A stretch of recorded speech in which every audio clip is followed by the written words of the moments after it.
Here. Middleton, Here. Gershenson, Here. McGillivray, Here. Quarles, Here. Howell, Here. Long, Here. Owal, Here. Stack. Here. We have a quorum. Now we're going to do the Pledge of Allegiance. I pledge allegiance to the flag of the United States of America, to And to the republic for which it stands, one one nation, under God, under God, indivisible, with liberty and justice for all. Thank you. I need a motion for the approval of the minutes, please. So moved by Gary McGillivray, supported by Commissioner Long. Any discussion? Seeing none, all those in favor say aye. Aye. Anybody say nay? Opposed? Okay, motion carries. I need an approval of the agenda. Who wants? So moved. Kowal. Commissioner Kowal, supported by Commissioner Gershenson. Any discussion on the agenda? Seeing none, all those in favor say aye. Aye. Anybody opposed? Say nay. Motion carries. Do I have any public comment? Andrea, are you with me? Is there anybody that wants to speak? Thank you. Welcome, Andrea. Do we have any? Thank you. public Yes, comment? your public comment lines are open, and there's currently no callers on the line. Thank you. Seeing no public comment, I'm going to close that area. Communications, I need a motion to receive and file. So moved. Kowal. Markham, supported by Kowal. Any discussion on the communications agenda? Commissioner Markham and then Commissioner Kowal. Thank you, Madam Chair. Good morning, everybody. I just have a question about this. It's only to study the PFAS around the airport, right? This is not something that is more countywide. It's $100,000 to look at PFAS contamination in the sewers and other places on the airport. Is that correct? Do we have somebody from airport here to answer that question? That's my assumption looking at it. Do we have anybody to answer that? Commissioner Kowal, do you have an answer? Well, I don't know if I can answer it per se, but yes, it is for the airport, and it's because of the firefighting type foams that have been used in those materials that inherently have had the PFAS in them. Luckily, the airport has never used these materials for training, but there have been, if you read through, there have been a few incidences through the years.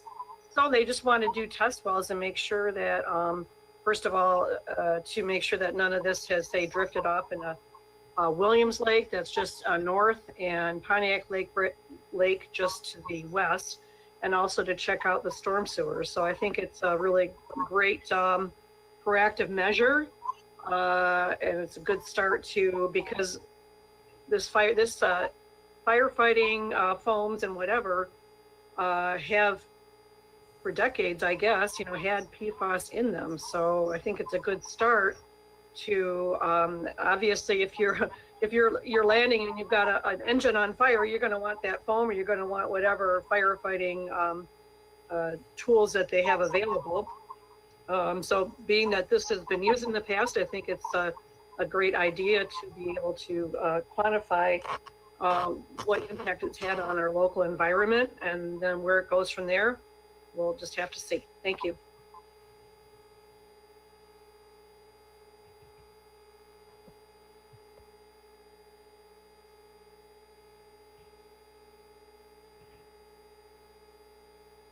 You're muted, Helene. Commissioner Markham, do you have anything else to offer? You done? Yeah, I'm finished. Thank you. Thank you. And Commissioner Kowal, I have you next. Actually, that was just what I was going to say. So I just, to Thank answer you. Commissioner Markham's question, I said what I was going to say after her. Thank you for explaining that. And Commissioner Gershenson? Well, thank you, Commissioner Kowal. I really didn't know that. I didn't quite understand that that was the firefighting equipment. And I'm wondering, is that in other situations with our fire departments where they're using that foam? Does anybody know? Can we get a report or something from the airport committee? We will certainly ask something, but yes, and it may be something that we may need to look at with our fire, how it's been applied, I guess, in fire and fighting in general. Yeah, I I'm don't know wondering that. about the whole county, actually, about, I think if he brought this to our attention, or this grant brought it to our attention, I think we should look into it a little bit, get a little more information. I'd like to call on Deputy County Exec Rudy Hobbs, who oversees the services, and you have something to offer.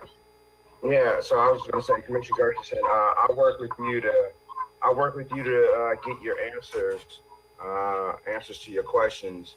But I did want to say Commissioner Kowal was right on point. As it relates to, the PFAS is in the foam, and us really wanting to make sure that we're containing, the PFAS, to the airport, because they do have testing. So they do test the foam every once in a while. But we, to my knowledge, we haven't necessarily had to use the foam to put out any fires outside of testing. So we anticipate that it will be low, but we just want to make sure that we're testing, our perimeter to make sure that it's not leaving the airport grounds. So, but I would definitely be in touch with you guys and get you a little bit more information on that. Thank you. But thank you, Commissioner Kowal. Thank you. Any other questions? Okay, seeing none. All those in favor say aye. Aye. Aye. Anybody opposed say nay. Motion carries. Next, we move on to the regular agenda. Number 1, County Executive, Economic Development and Community Affairs, appropriation for the Oakland Together Small Business and Local Chamber of Commerce Recovery Grant Programs. Do I have a motion? I'll move it. Commissioner Markham, supported by Commissioner Powell. Thank you. And Deputy County Exec Sean Carlson, I know that you were on. Would you like to present this matter, please?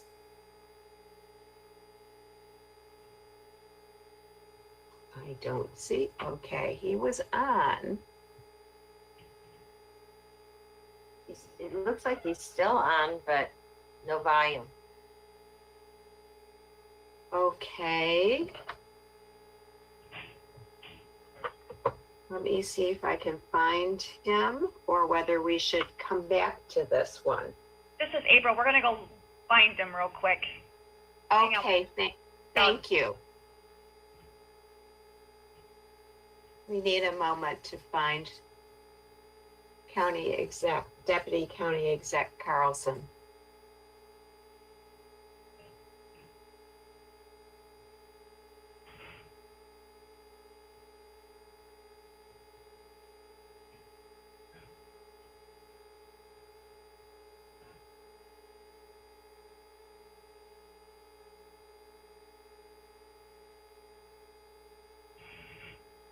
Madam Chair, if you'd like, you could move on to the next item and then come back to this. Okay, let's move on to the next item.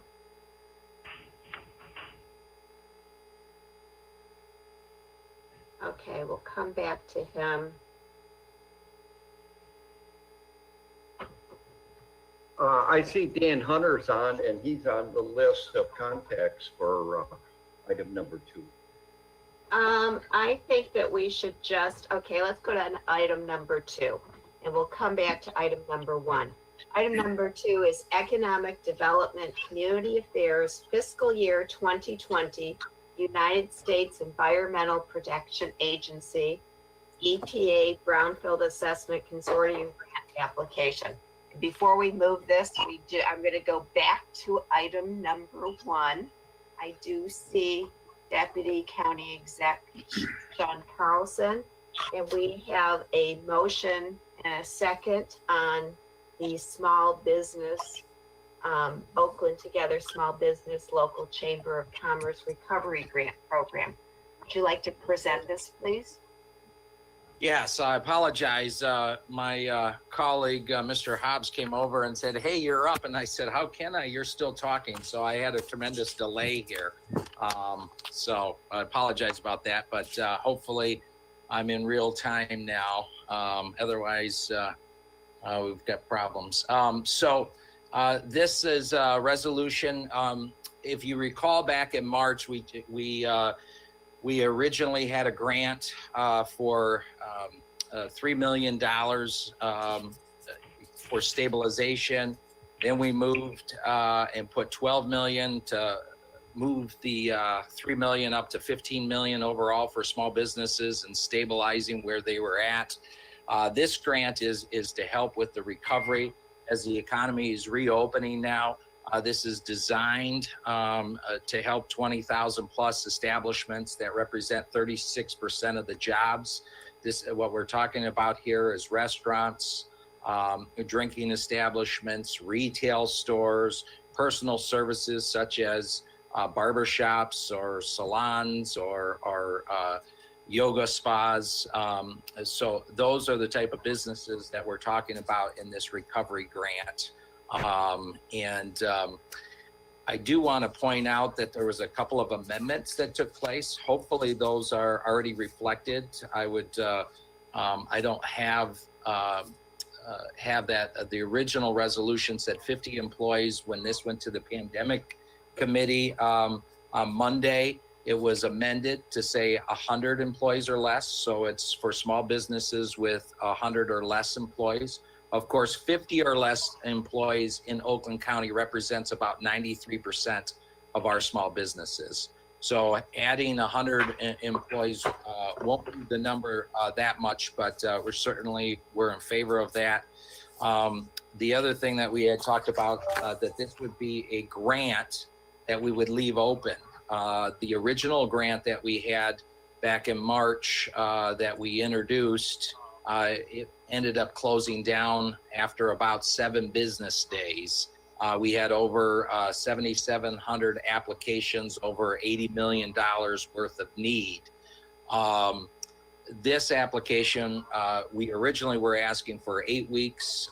There was some back and forth between 4 and 6, and I believe we landed on 6 weeks. This would be a rolling review, so we wouldn't wait to the end of the 6 weeks. Our intention is to start this on July 1st. We've learned some things over the process on how to be a little bit more efficient on processing applications, as well as processing payments and checks. I think the amendment that went through on the time frame was 6 weeks. Correct me if I'm wrong, Madam Chair. That's correct. So this would be funding from the CARES Act. I'll stop there and see if there's any questions. Oh, let me also mention, this is also designed for some of the chambers that are not covered by the nonprofit appropriation that took place. So there's a lot of chambers in our community. We have over 20 chambers of commerce, local chambers of commerce throughout Oakland County. So a portion of this funding would go to support those chambers as well. We've also provided some assistance for professional legal services and business services for the small businesses. So I'll stop there. Okay, so I have Commissioner Long, then Gershenson, then Kowal so far. Okay. Just to avoid some confusion, the amendments were adopted in the pandemic committee. Because it's a pandemic committee resolution, they were incorporated in that resolution. So they're already in the resolution that's before you this morning. Okay. Thank you. So Sean, if a business, and you might know, like if they qualified for the other, grant and they fall into these categories, can they, of a restaurant or a bar, can they apply for this grant also? They can apply. We're not making them ineligible because a lot of those companies are still struggling. But that will be a factor that will be taken in consideration as well. If there's other applicants that are putting in that did not receive a grant, we're certainly going to try to help and support those businesses. We are going to look on this grant of being a minimum of $5,000, could range up to $10,000. There are some companies, small businesses, that received $7,500, $10,000 on the small business stabilization. I don't anticipate that they would be winning a grant in this round if they receive $10,000 in the last round. If somebody received $2,000, we could give them additional dollars. We would look to support them and give them additional dollars. But we certainly want to help businesses that haven't got any help from us in the past or from the federal government, whether it's through a PPP or EIDL. So we are asking those questions in the application as well. Okay, so you're screening those, have they got the PPP or the other person, going to try to help businesses starting to reopen now that haven't received any funds? Okay, thank you. That's our top priority.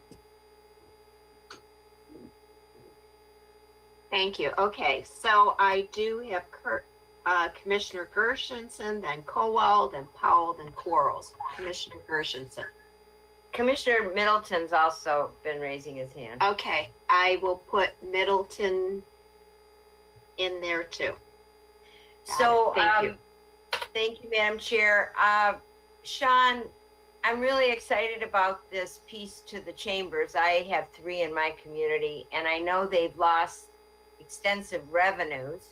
And I was just wondering if this might be a revenue replacement, or haven't you totally fleshed out what that money to chambers is going to look like?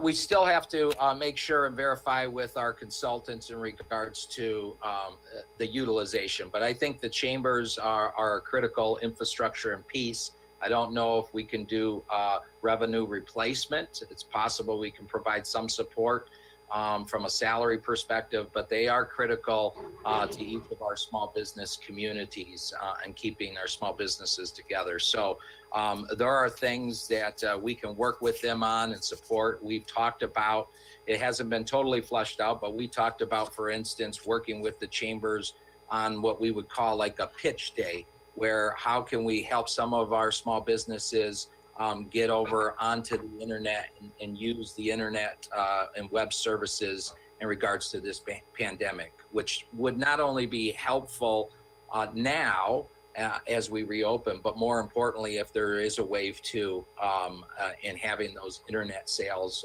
would be critical for some of those stores.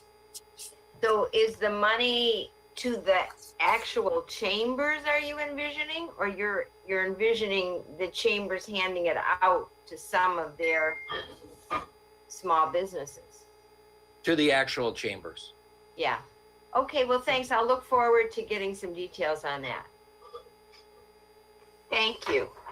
I have Commissioner Kowal next. Thank you, Madam Chair. I have quite a few questions, but I will start by tagging on to Commissioner Gershenson about the Chambers of Commerce. We did in District 12 give grants to our 2 chambers as well as a business association to keep them alive, basically. But I do know that the chambers have played a very important role in helping to distribute the kits that we've had to give out to businesses, startup kits, and it's been something they stepped up and done, but was kind of like put on them, I guess, in a way. So I'm happy that they can qualify for some assistance here to help keep our businesses afloat in Oakland County. So having said that, I guess what, you say this, Chambers of Commerce, financial grant support, I guess, what does that mean? We would provide an application to those chambers and ask them to put in an application and look to provide funding.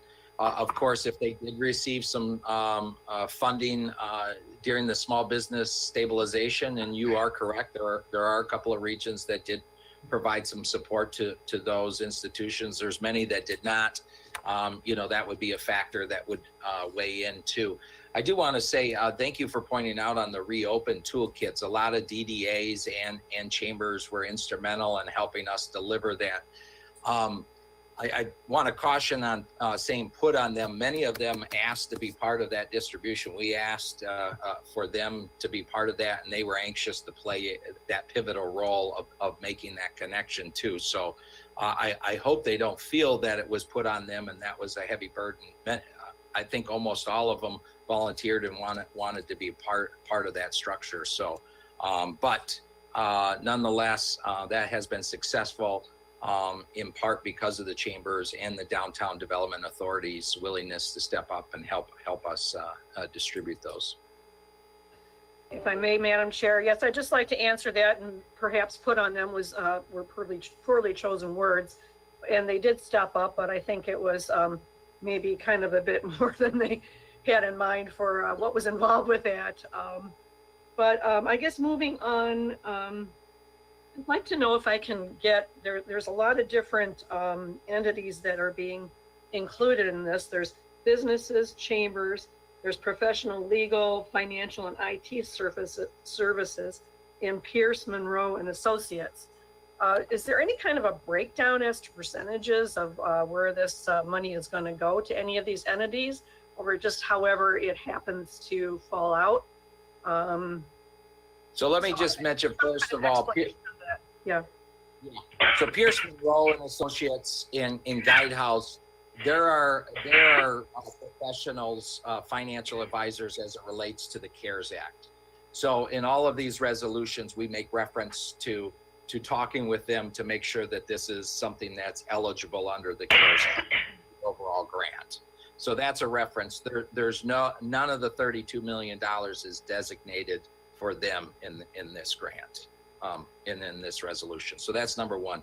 Number two, the legal and the professional business services. The intention there is what we've heard from a lot of our small businesses that have been calling in and they're seeking some legal professional support and also some business support. So we're working with our procurement department to put out a contract to pre-qualify attorneys in Oakland County as well as financial advisors in Oakland County to provide services to these small businesses that might be looking for additional support and may not have the resources because of COVID-19 and their closure to actually seek that support and that help. So there's a small portion of this $32 million that will be set up to qualify and up to a certain amount of hours be provided that somebody could get some legal services that would be taken care of for our professional services. So that's what that's intended. And the IT services was what I was referencing earlier too, is providing some support for some applications that could be supportive of driving business to our downtown and internet sales.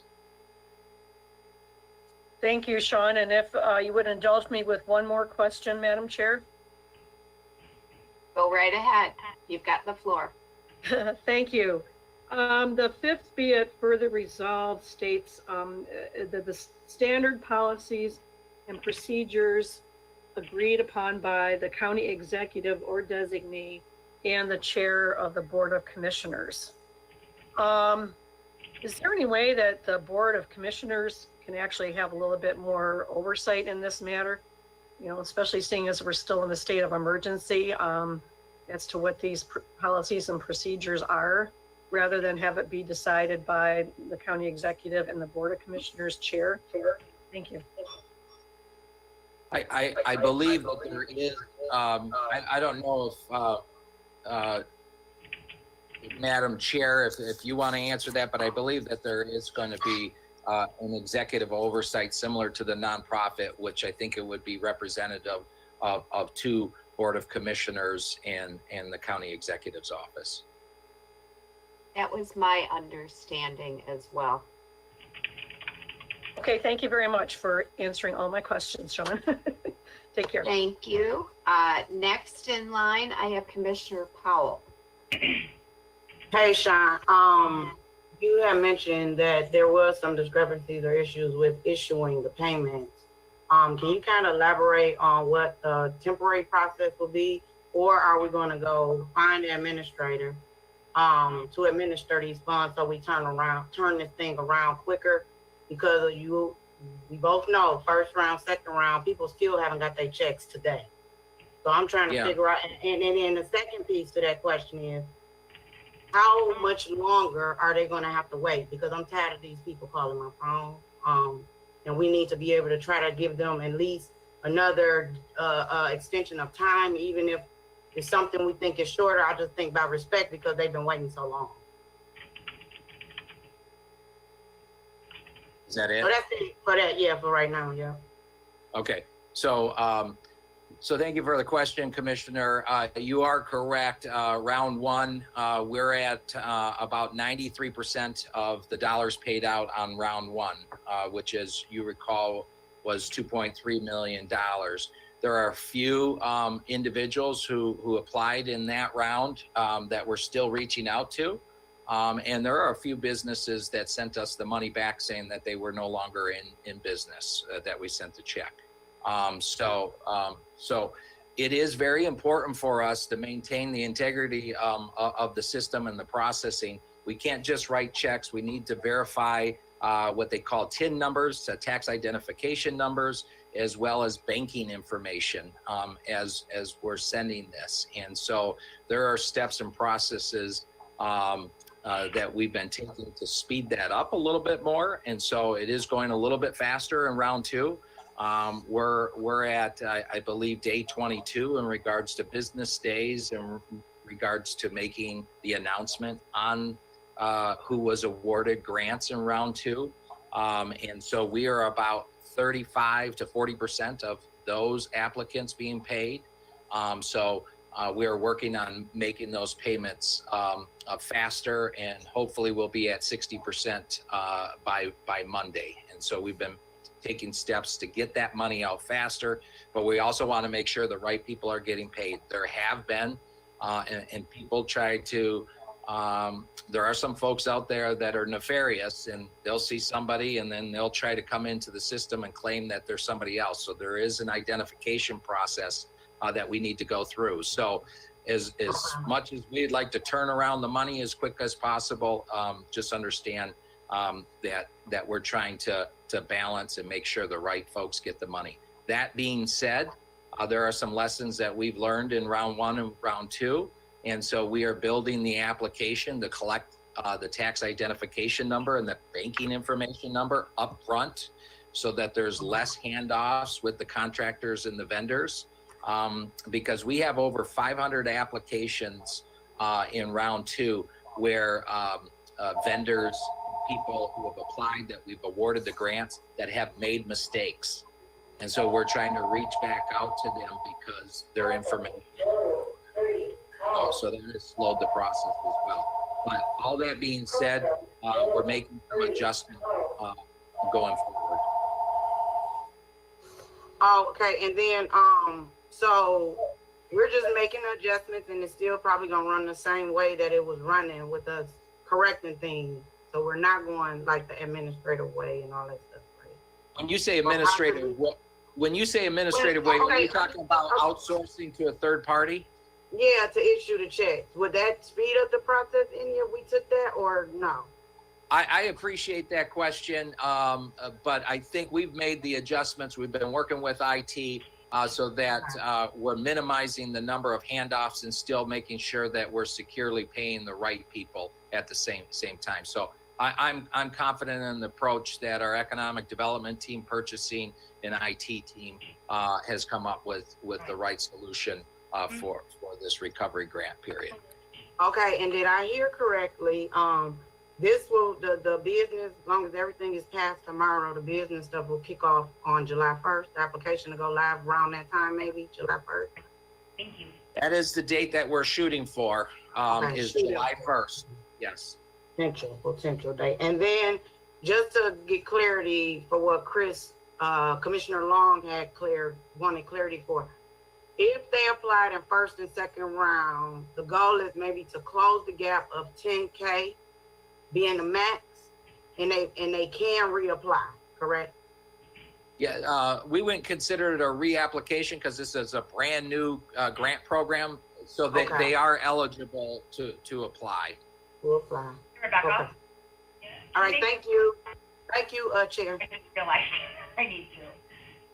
Thank you. And next I have Commissioner Quarles, and then I have Middleton and then Kowal for a second time. Thank you, Madam Chair. I was reading through the resolution, and one of the areas that just need a little clarity on. Will this also allow independent workers as well as self-employed? I'm thinking more along the lines of at hair salons and barbershops. I know the business owner can apply.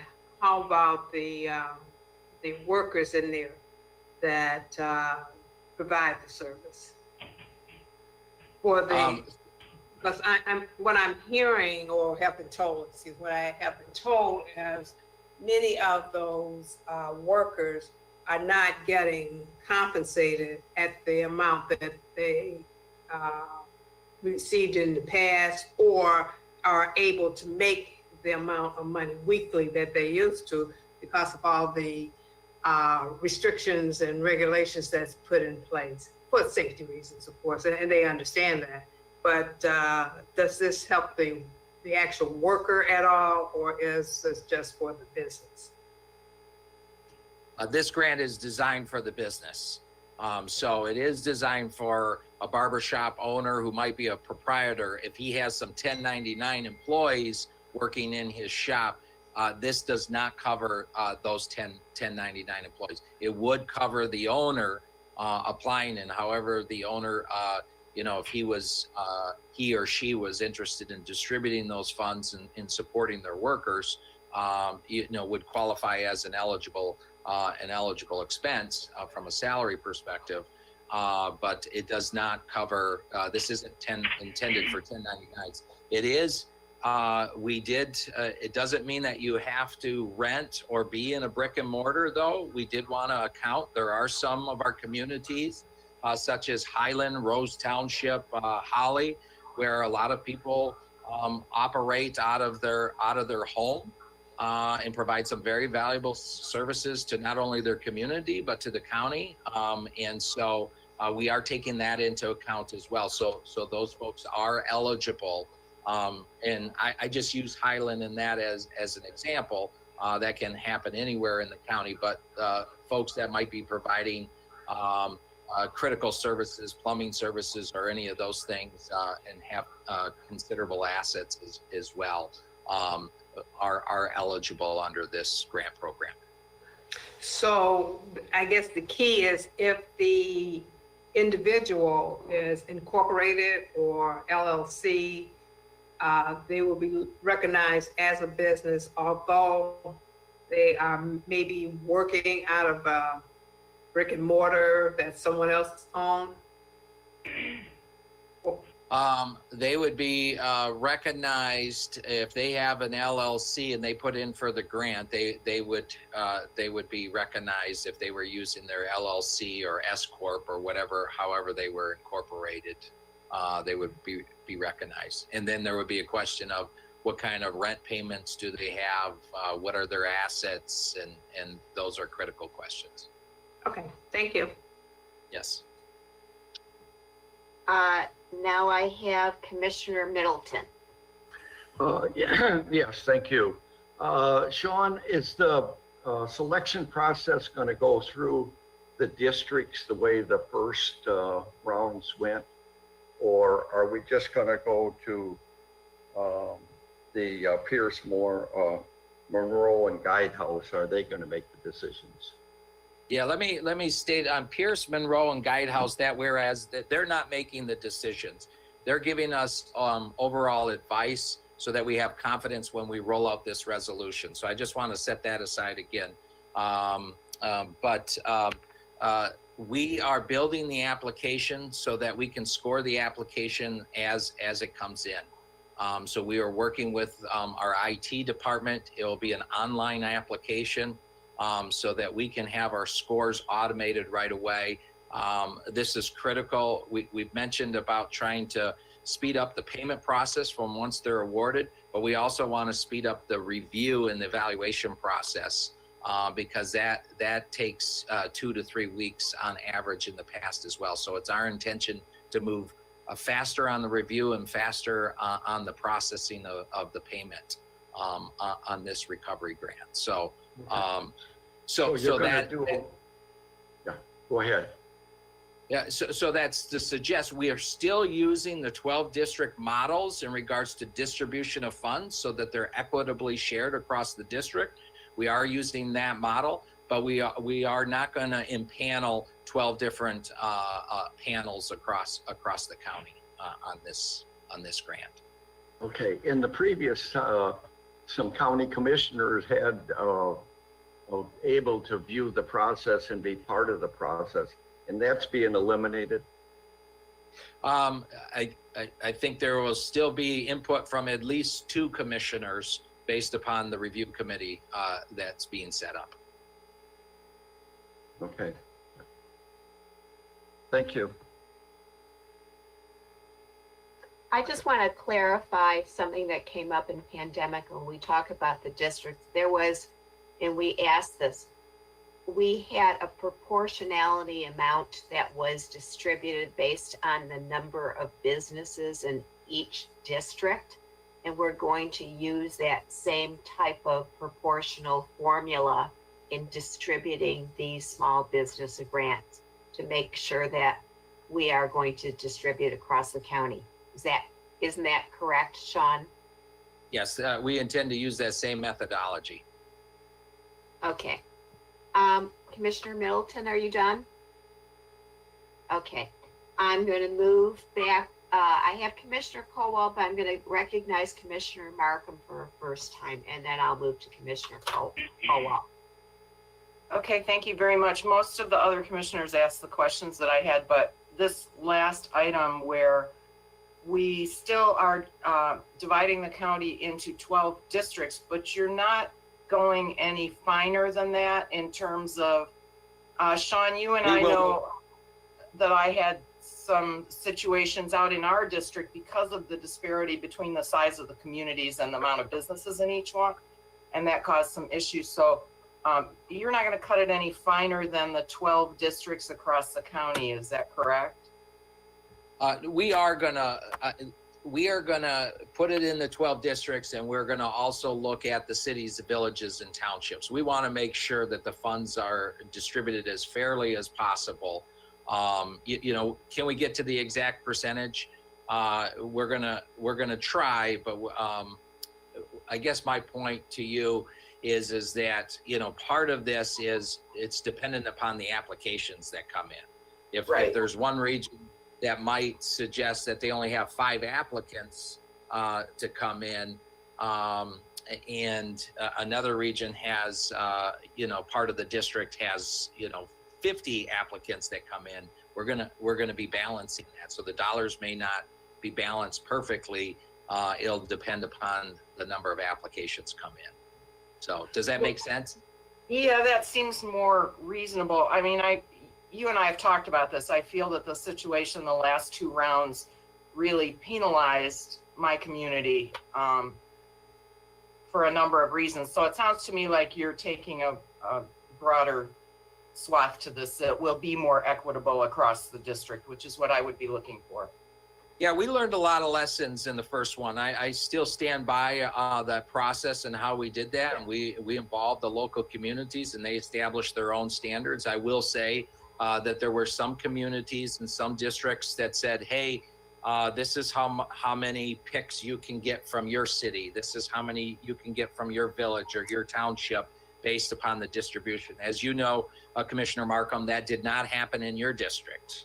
And so in a lot of districts, I think they worked very hard to make sure that every community was fairly represented by the applications. Unfortunately, that wasn't the case in your district as much. We tried to rectify that more in round 2 than round 1 that happened. So we'll be looking at those principles to apply those evenly and fairly. Good. I'm just looking for fairness. Thanks. Thank you. And I have Commissioner Kowal for a second time and then Commissioner Powell for a second time. Thank you, Madam Chair. Commissioner Middleton actually asked my first question and you clarified it further as to the process of determining who is going to get these grants. I never really kind of did get an answer to if you have any kind of an idea of the breakdown between how much is ideally going to go to businesses, how much to chambers, and how much to the professional, legal, and financial and IT services. Does it just kind of depend? I guess I can accept that too, but I just wondered if you have any parameters in there. So I will just say roughly that we're looking at 29 to 30 million going to the small businesses. And I would say 2 to 3 million going to the professional, legal, business services, and those IT services that we were talking about, and the chambers. So hopefully that gives you a better sense. It does. Thank you. Commissioner Powell for a second time. So, when we did the first and second round, the chambers were at the table, a part of each review panel. Because they are recipients of this one, is that just gonna be a separation of that pot of money with a different panel? And then are they still gonna serve at the table with the 12 districts that they were serving with us on, and making the decisions for the business? Okay, thank you for the question. There will not be an impaneling of each of the 12 districts this time. The final evaluation will be a designee from the executive office, the county executive's office, and 2 commissioners. So there won't be any chambers on the panel. And the chamber process will be separate. It'll be a separate application process than the small businesses. Thank you for the question. Thank you for the clarity. Do I have any other questions from commissioners? I do have one quick one, Sean. Are we going to consider licensure when we make these determinations? I know in my particular district, that was a criteria. Was it a licensed business or not? Are we going to consider that?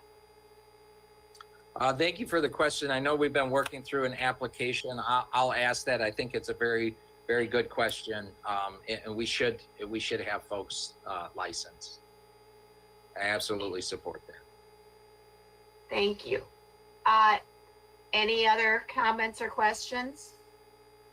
Seeing none, let's call the roll. Markham, Yes. Middleton, Yes. Gershenson, Yes. Gilray, Yes. Quarles, Yes. Powell, Yes. Long, Yes. Kowal, Yes. Stack. Yes. Motion carries unanimously. Thank you, Sean. Thank you. We're moving on to item number 2, Economic Development and Community Affairs Fiscal Year 2020 United States Environmental Protection Agency Brownfield Assessment Consortium Grant Application. We have Dan Hunter with us today. Good morning, Madam Chair, and other commissioners on the committee. It is great to see everybody this morning. This is a competitive grant. This is, I think, the 4th go-around from the federal Environmental Protection Agency that we've been successful in competing for. Of course, we have the Brownfield Consortium communities that are really important to this process. The communities are generally in the south end, as well as Pontiac. Those are communities that have a high incidence of older properties and possible brownfield sites. So this is a great tool. We'll be in the process this summer of putting out to bid for environmental consulting firms that actually do the phase 1 and phase 2s. But it's a pretty well-oiled machine in that we have great relationships with the 6 communities and their staff for projects in their community, but we also have dollars available countywide. I would be happy to answer any of your questions. Do I have any questions? You want a motion? I'll move it. I don't think you got a I'm sorry, I motion. need a motion. Thank you. I'll move it. Commissioner Long and Commissioner Powell supports. Thank you. I forgot that. Thank you. Anybody have a question? I have a question for you, Dan. Are all of these communities aware of this grant process and opportunity? Yes, they are. We actually had letters of support from most, if not all of them, in the application that went in earlier this year. So they're on board, and in a way, we can't wait for October 1st so that we can start spending these dollars. Thank you. That's great. Any other questions? Seeing none, let's call the roll. Middleton, Yes. Gershenson, Yes. Gilray, Yes. Quarles, Yes. Powell, Yes. Long, Yes. Kowal, Yes. Markham, Yes. Zach. Yes. Motion carries unanimously. Thank you. Thank you. Item number 3, Human Resources, transfer of divisions between county executive departments. I need a motion, please. Commissioner McGilvray, supported by Commissioner Quarles. Thank you, and we have Deputy County Exec April Lynch with us today. Good Welcome. morning. Thank you. So what you have before you is a couple of changes that we'd like to make into moving some departments into different divisions that make more sense. So overall, I'm going to give you an overview and a summary. I do have Rudy and Sean here if you have a lot more specific questions, and I think between the 3 of us, we can answer those for you. So over the last few months, in particular with the coronavirus, we really got to see, or were able to see, what our departments were doing. Started to really look at what I call synergies between departments and things of that nature, as well as just to look in the outward years of what we want to do. I think it makes sense to start looking at, are the right departments or divisions, as you call them, in the right area. And we found a lot of things that are married better together. And that's kind of where we started with some of these changes. So I'm going to take a step-by-step approach on what this might look like for these particular divisions. One of the first things that we're going to be doing as part of this team is taking a look at the home improvement. We are going to be moving that from over to human health and human services as we really start to focus on more low-income and at-risk population. It fits better with all of the things that we're going to be doing within health and human services. So we're going to be moving that division out from underneath economic development over to Rudy's area with Kathy Forsby's group. It just makes sense at that point. MSU Extension is also going to move over there based on a lot of their nutritional counseling services and health that they provide as it relates to information tools. A lot more synergy with those groups as well, which makes sense to move within under health and human services.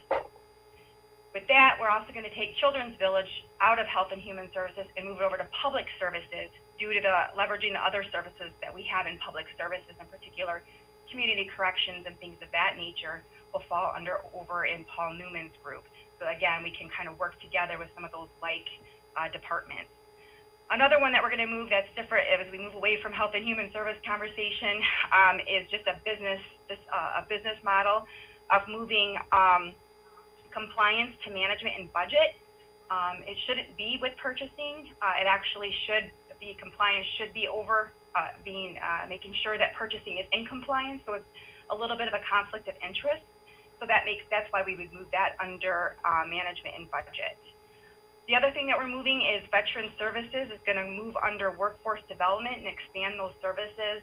What we're finding is many of the services that we're providing to veterans is relating to finding jobs in workforce development, as well as with all the different locations that we have with workforce development. It makes sense that those synergies might be there where we can get the veteran services out a little bit more in the community. Those are the changes that we're proposing. It's really just at this point taking department or divisions, if you will, and moving them under different departments. We're not addressing any changes to the workforce or anything at this time. It's just a different model of oversight. So with that, the big global summary, and I'm sure you'll have more specific questions. And again, the three of us can answer those for you. Thank you. I have Commissioner Gershenson. Well, thank you, April. I think this has been a long time coming, and I appreciate your attention to this because things changed since these groups were originally assigned to their liaison. And I love that you think you notice the synergies might be better in other departments. So I think that's great.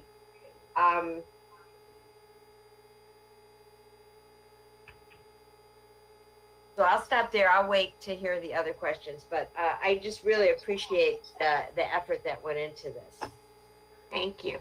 I have Commissioner Quarles next. Thank you, Madam Chair. My question is more on process. It's just a couple of things that's just not clear to me. One that you're moving is Veterans Affairs out of public service into human health and human services. Workforce development. Workforce development. And I'm just thinking of many of the questions that I got that in which I have to, when I need to direct it to Veteran Affairs. It's more along the lines of how do they get the service. You may find that I have found that there are many veterans who are unaware of what benefits they are able to receive. And the one thing over the years I've learned, depending on what time and when did they serve, there's certain types of benefits they have. A Vietnam vet is different from a more recent veteran. So I'm not questioning that this shouldn't be done. I'm just wanting to make sure that veteran can get the type of services or questions they're usually seeking from this new movement that you're doing. I'll stop there because there's a couple other ones I would like to ask. I'd be happy to answer that question. April, do you have anything to add, Rudy, first, or? The only thing I would just share is that, providing the services still will remain, a very key component of the department. The services don't go away, but I think what you will see is this natural synergy with workforce development and the team what Sean's doing in terms of how we're training, identifying job opportunities. We know that veterans are a group of people, it's a constituency that, that we need to kind of help, provide extra resources to help find work. And so with that being said, I think that, while services continue to remain at the very top of our priority list, we'll be connecting them with an infrastructure that will, give them endless opportunities as it relates to employment. Okay. Yeah. May I comment to that, Madam Chair? Okay. Yeah, I'm not questioning that at all. As I said, it has been my experience that veterans are usually looking for, how do they get this particular benefit? How do they get the hearing aid? I've known several times when I sat down with GAR, it was a matter of them directing them, the particular veterans, to either services for medical, for funding, because again, depending on what type of veteran and the time of their service, they are allowed certain financial benefits, directing them to U of M, directing them to wherever the service is. I just hope that none of that is lost in this movement. And I will admit, I don't quite understand all of the various divisions, departments, and units that's being put in place.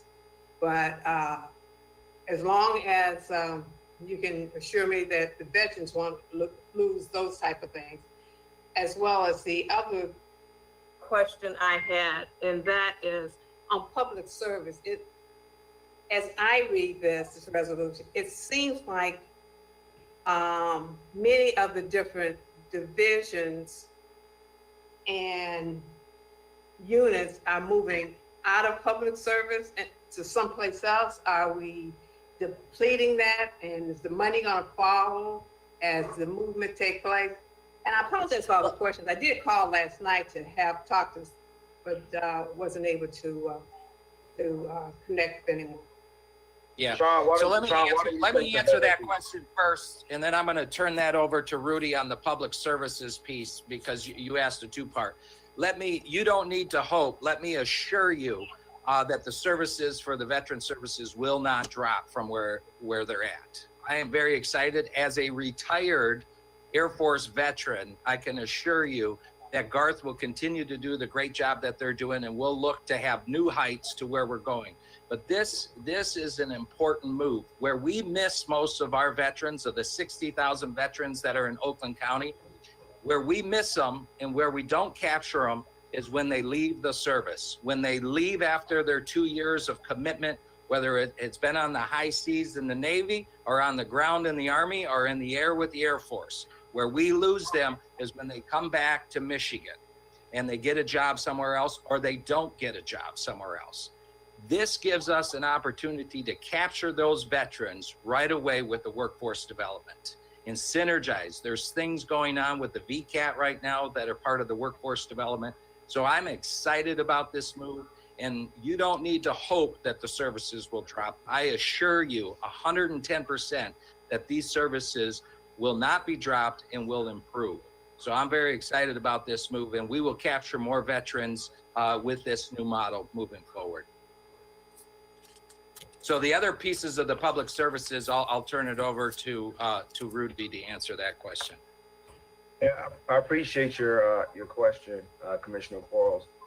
So as it relates to public services, I think you'll see where, we have MXU Extension that will be moving out and over into health.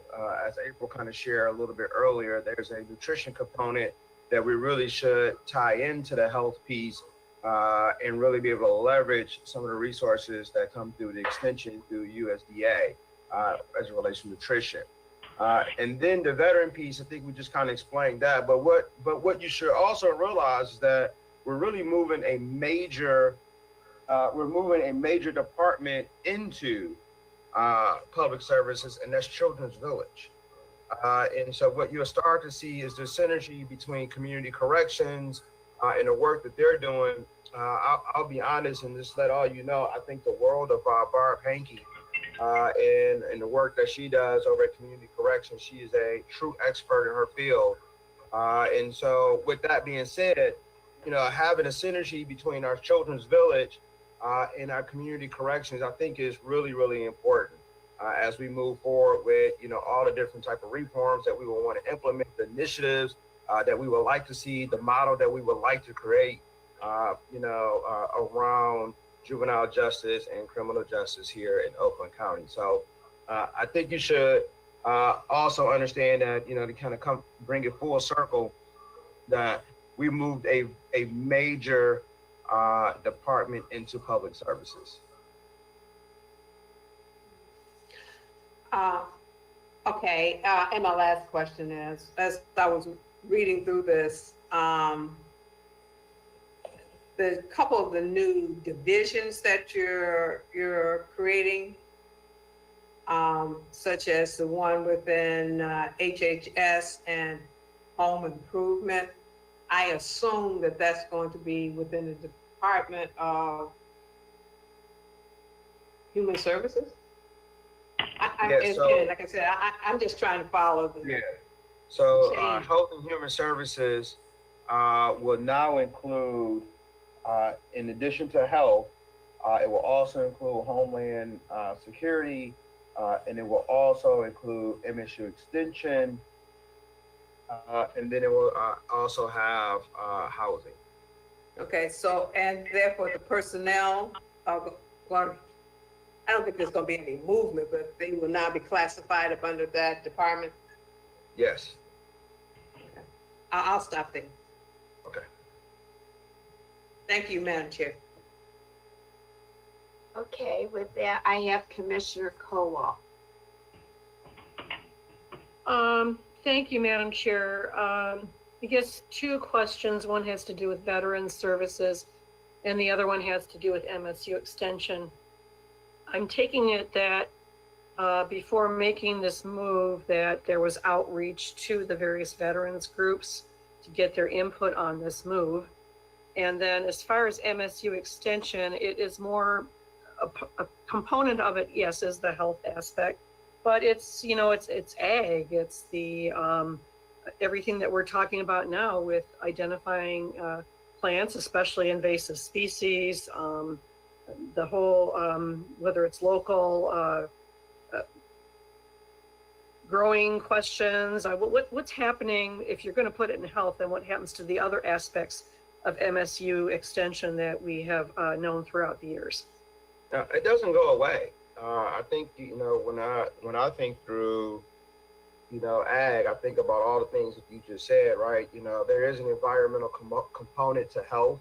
You know, we also have, you know, nutrition piece. And again, you know, I think that, you know, having MSU Extension and being able to leverage some of the programs that they have so that we can, you know, further our nutrition program and really kind of we can also make a connection between, you know, the ag piece and, you know, producing, you know, fresh vegetables, producing those for, you know, for some of our urban areas, i.e. Pontiac. You know, there's a huge nutrition program that goes on at Pontiac, you know, and really kind of making that connection. I don't think anything goes away at all. It's just kind of really aligning, you know, a lot of these programs, initiatives, you know, to departments that can truly leverage those in the areas that they're trying to really make an impact in.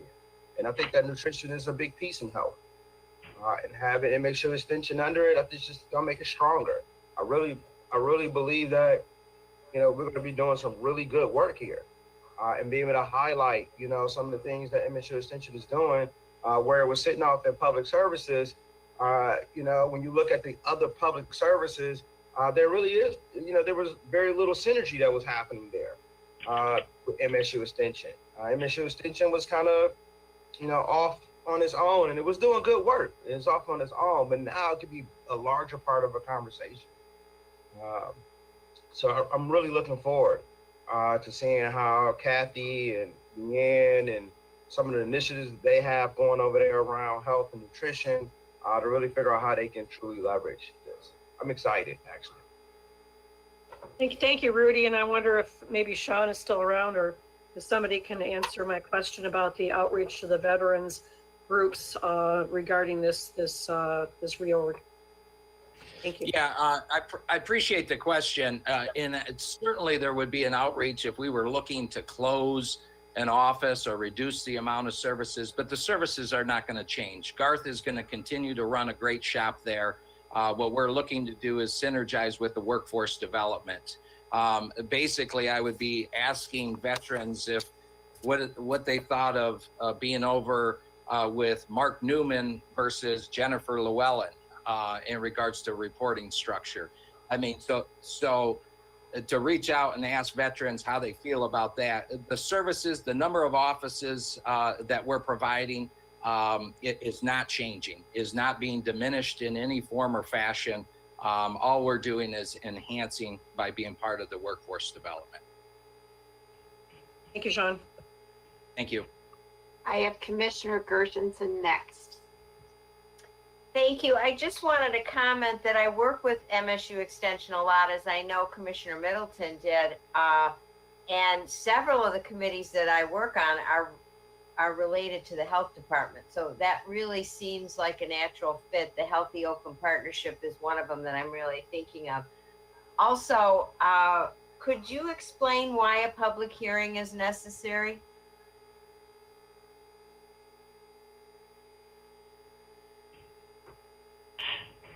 I'm sorry, who's the question for, Commissioner I Gershenson? think that's for April. Well, I know that Chris Ward explained it to some of us who were on. I just wanted everybody to hear. Chris, do you want to step into this? Alon, that'd be great. I was surprised to see that. Okay. So, I'm sorry, I stepped out of the room for a minute. Commissioner Gershenson asked the question about the public hearing, and can you explain the code and why we're doing it? Oh, I'm sorry, that's in Act 139. It's a specific requirement if you move divisions under the county executive from one department to another. You have to have a public hearing, that's all. Thank you for the explanation. Do I have any other questions or comments? I'd like to make a couple of comments. I think this makes so much sense to me. As the chair of the Citizens Advisory Council for the Community Home and Improvement Department, one of the areas that we talk about housing is the social determinants of health. And I know that there is a lot of work being done in this area in Oakland County.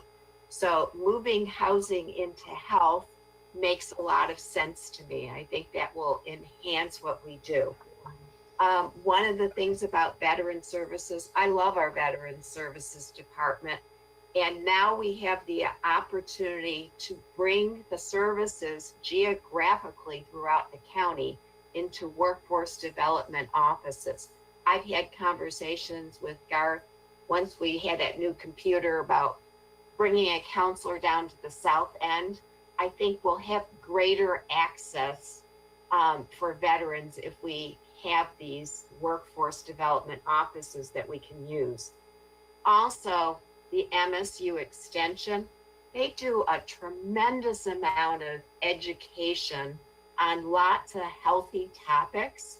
You know, if you look at the things that they send us besides gardening, that I think the synergy with our health department is really a positive thing. And Rudy, for your information, when we started a urban garden in the charter township of Royal Oak, one of the things that we did, we had MSU gardeners. We had a whole educational component where they came in and brought it to the community on healthy eating and entrepreneurial skills. And that was around gardening in communities. So I think this makes a lot of sense. Any other questions, comments? Seeing none, let's call the roll, please. Gershenson, Yes. Gilray, Yes. Quarles, Yes. Howell, Yes. Long, Yes. Kowal, Yes? Markham, Yes. Middleton, Yes. Zach, Yes. Motion carries unanimously, and I want to set a public hearing for Thursday, June 25th, 5 p.m. Okay, we will move on to item number 4, Board of Commissioners, extension number 4 of deadlines for the recommendations of ad hoc committee on investment of public health and public funds and reauthorization of the list of official depositories. I need a motion, please. Commissioner Powell, and I need support. Commissioner Markham. And with that, do I have your Woodward, or this is just, okay, I don't have him. Okay. This is an extension. One of the things that we need to do is look at our different depositories, and the committee is still working on that. Oh, I've got you, Commissioner Woodward. Chair Woodward. Yeah, I am here. Yeah, this is just like moving the deadline, and with COVID and a lot of other things, we just haven't been able to get all this stuff worked. There's a lot of information has been gathered, drawing on NACO and a series of other experts in the field, and we need a little bit more time. So this is just postponing when it needs to be implemented. Thank you. Are there any questions or comments? Seeing none, let's call the roll. McGillivray, Yes. Quarles, Yes. Powell, Yes. Long, Yes. Kowal, Yes. Markham, Yes. Middleton, Yes. Gershenson, Yes. Zach. Yes. Motion carries unanimously. Do we have any other business to come before the Finance Committee? Commissioner Middleton. Yes, we have a meeting scheduled to July 1st for finance. Is that the same day that we're going to get the budget from the exec? And My understanding is that we are going to have the budget presentation, I think it's July 8th from the county officially. I We think- probably have, We get it in writing on the 1st, delivered. okay? And Sorry to interrupt again, but yes, No, we I get it in appreciate writing that. under the statute. okay. In the past, we've had presented to the full board, and then our next finance meeting, we had drilled it down, a more extensive presentation from the administration to the finance committee. And I was wondering if we're going to use that same process or not. Well- Okay, I need to preface that on July 1st, I didn't intend on being available. We're going to start the 4th of July early. And I was wondering if you were still scheduling that July 1st meeting. So that's all I need to know. So my understanding at this point, we will, right now we have a meeting on the calendar for regular business, and that the county exec is going to do his overview presentation at the following whole board meeting, which is, I think, July 7th or 8th. And then we will move into the finance budget presentation to the finance committee after that. Does that sound good? Yeah, thank you. Thank you. Any other questions or concerns? Seeing none, we will adjourn at roughly 10